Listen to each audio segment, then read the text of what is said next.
अगर बादशाह अकबर के दरबार में यह ऐलान हो जाए कि चूहों ने ही अनाज की चोरी कर ली है, तो सोचो दरबारियों के चेहरे कैसे हो जाते। और जब बीरबल ने किया चूहों पर न्याय, तो पूरा दरबार हक्का बक्का रह गया। चूहों की चोरी और बीरबल का न्याय।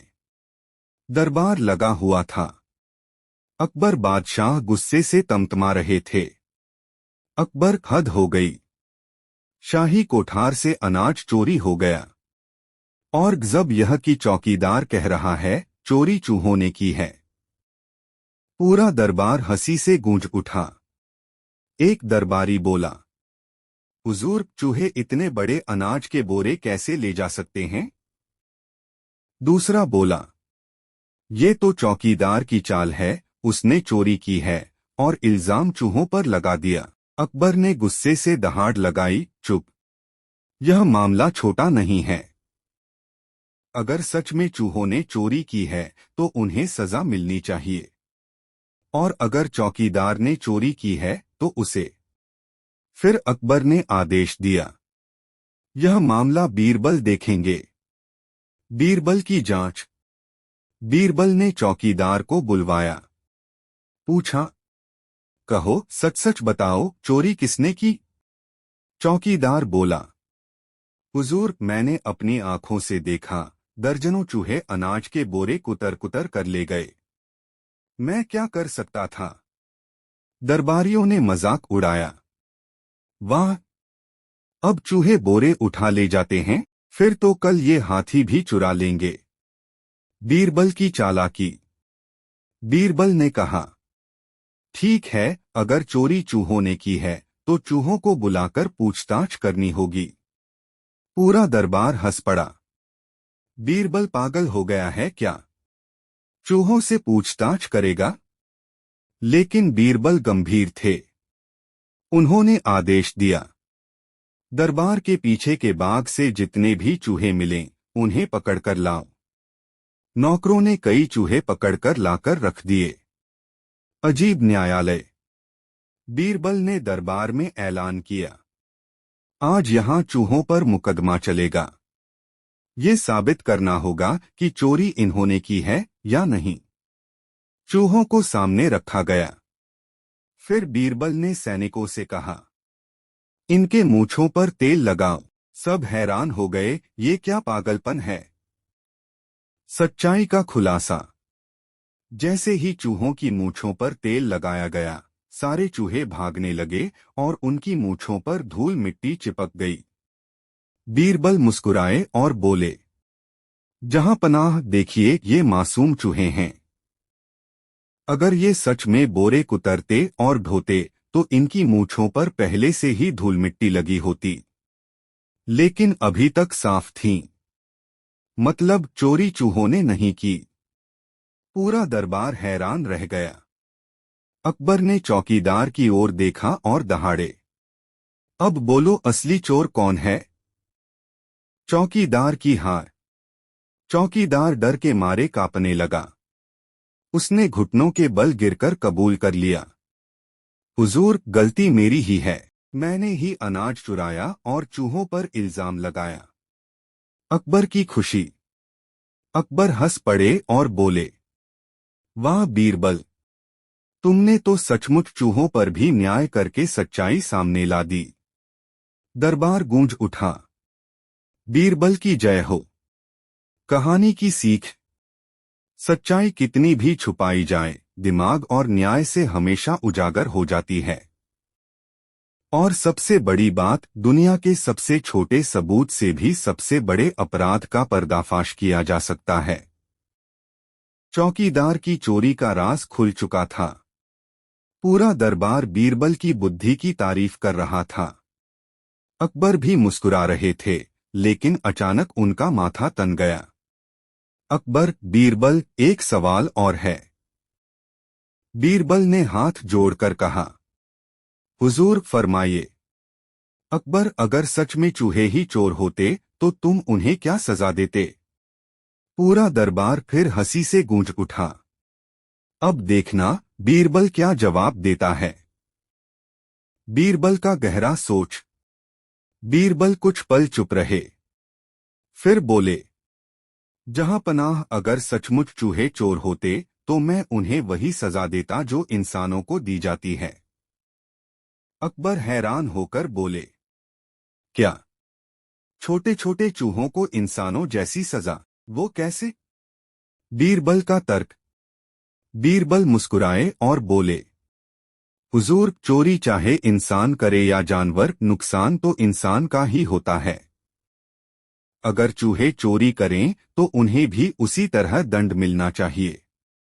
फिर उन्होंने नाटकीय अंदाज में कहा, मैं सारे चूहों को पकड़कर जेल में डाल देता और उनकी रोटी पानी बंद कर देता, ताकि वे समझें कि चोरी का अंजाम भूख और कैद है। पूरा दरबार ठहाकों से भर गया। अकबर की अगली चाल। अकबर ने हंसते हंसते कहा, बहुत खूब बीरबल, लेकिन मान लो कि चूहे जेल से भाग जाते तो? बीरबल ने तुरंत जवाब दिया, तो हुजूर, मैं बिल्ली को जेलर बना देता। दरबार ठहाकों से गूंज उठा। कुछ दरबारी तो हंस हंसकर जमीन पर लौटने लगे।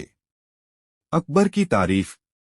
अकबर ने खुशी से कहा, वाह बीरबल, तुमने तो इस मजाकिया सवाल का भी ऐसा जवाब दिया कि हम सब दंग रह गए। तुम्हारे न्याय की मिसाल अनोखी है। कहानी की सीख।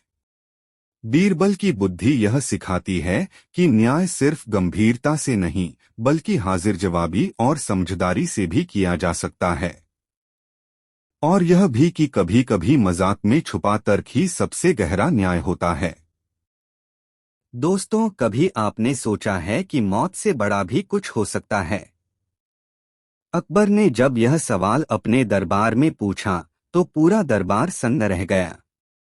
हर किसी के पास जवाब था, लेकिन कोई भी अकबर को संतुष्ट न कर सका।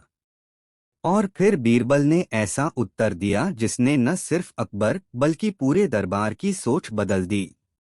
अकबर का सवाल, मौत से बड़ा क्या है? अकबर की बेचैनी। मुगल बादशाह अकबर अपनी बुद्धि और गहरी सोच के लिए मशहूर थे। वह सिर्फ शासन चलाने वाले शासक ही नहीं थे, बल्कि जीवन के रहस्यों को समझने की भी कोशिश करते रहते थे।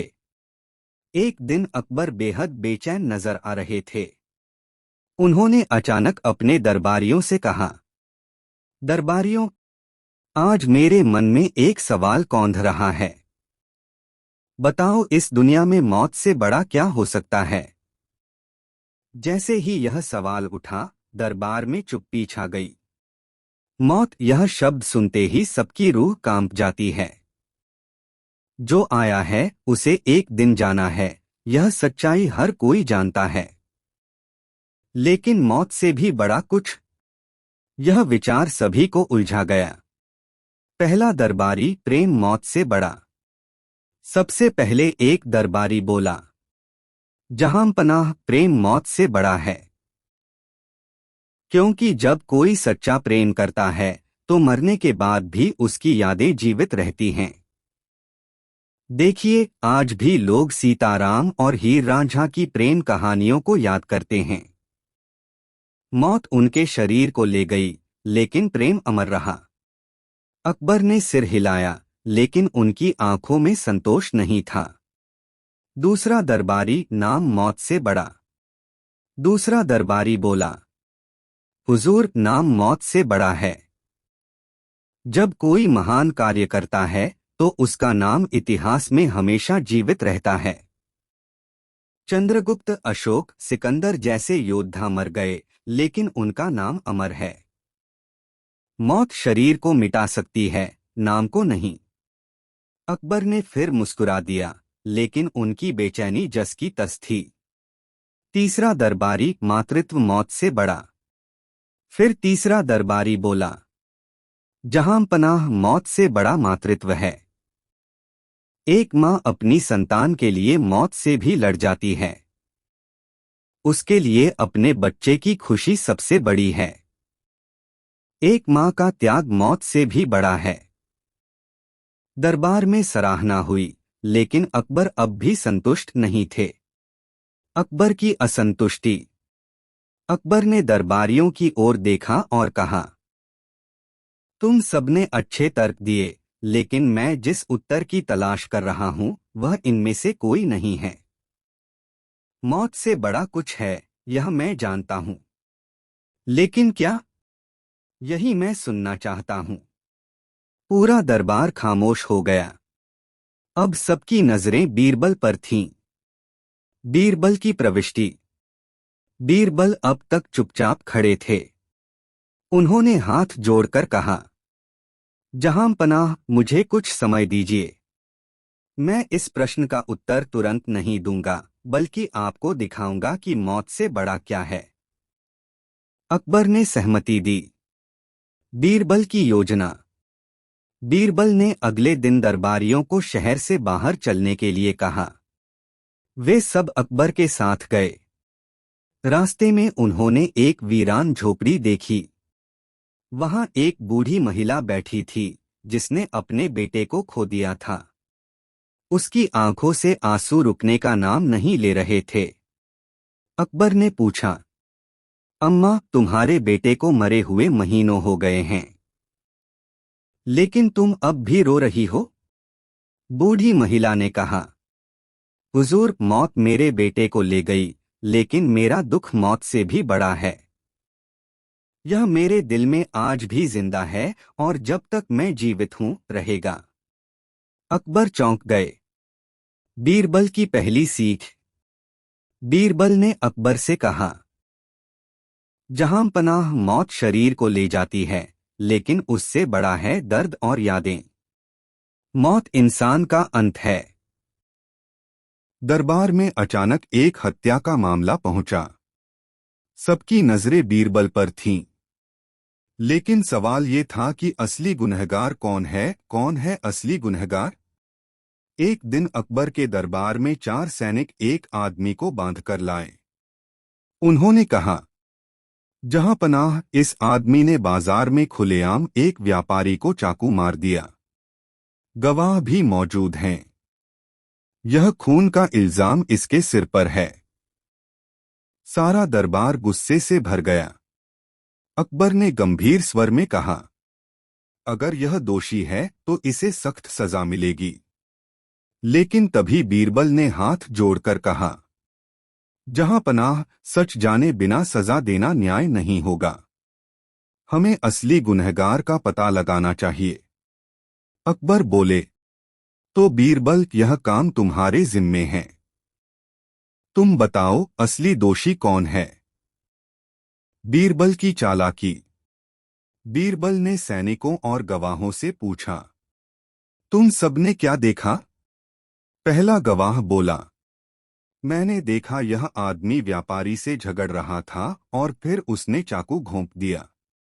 दूसरा गवाह बोला, मैंने भी यही देखा।